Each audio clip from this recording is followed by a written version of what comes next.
कि शिक्षार्थी विविधता से आप क्या समझते हैं। इसके जो महत्वपूर्ण है शिक्षार्थी विविधता। शिक्षार्थी विविधता क्या होता है का तात्पर्य शिक्षार्थियों के बीच क्षमताओं, पृष्ठभूमि, अनुभवों, सीखने शैलियों के संदर्भ में विभिन्न सीमा से समावेशी शिक्षा के संदर्भ में शिक्षार्थी विविधता को स्वीकार करना और संबोधित करना एक न्याय संगत और प्रभावी शिक्षण वातावरण बनाने के लिए क्या है महत्वपूर्ण है। ये शिक्षार्थी और जो शिक्षक होता है उसके आपस में मिलने जुलने का जो संबंध होता है उसको स्वीकार करता है। और इससे में अपने सांस्कृतिक भाषाएं यानी कि अपनी मातृभाषा, सामाजिक आर्थिक भाषा, आर्थिक शिक्षा और संज्ञानात्मक अंतर सहित विभिन्न आयाम शामिल है। नेक्स्ट, शिक्षार्थी के आयाम। सांस्कृतिक विविधता। सांस्कृतिक विविधता का संबंध है कि शिक्षार्थी के बीच सांस्कृतिक पृष्ठभूमि, परंपराओं और मूल्यों में अंतर से हैं और ये अंतर इस बात को प्रभावित करते हैं कि छात्र सीखने की सामग्री को कैसे समझते हैं और उससे कैसे जुड़ते हैं।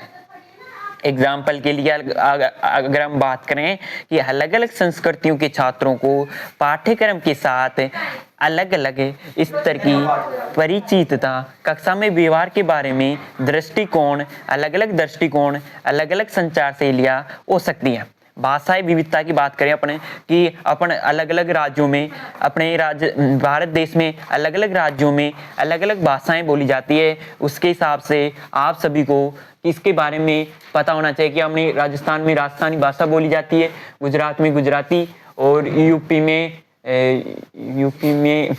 महाराष्ट्र में भी अलग अलग भाषाएं बोली जाती है। वीडियो बन रहा है हाँ।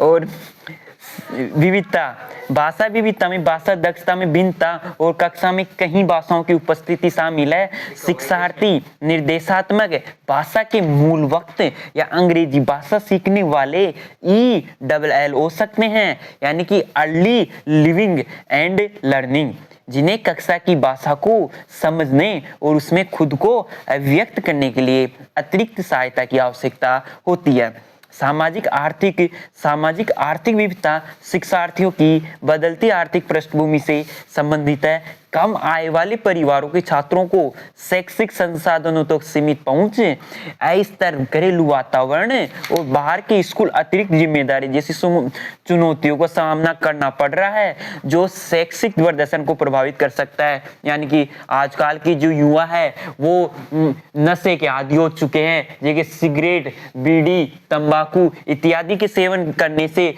उनकी जो यौवन जो क्षमता है वो प्रभावित हो रही है। शादी के बाद जो बच्चे जो उनके होते हैं वो डिसेबल होते हैं।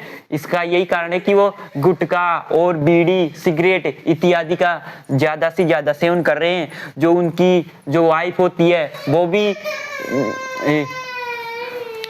वो भी समयावधि के दौरान नशे का सेवन करने के कारण वो भी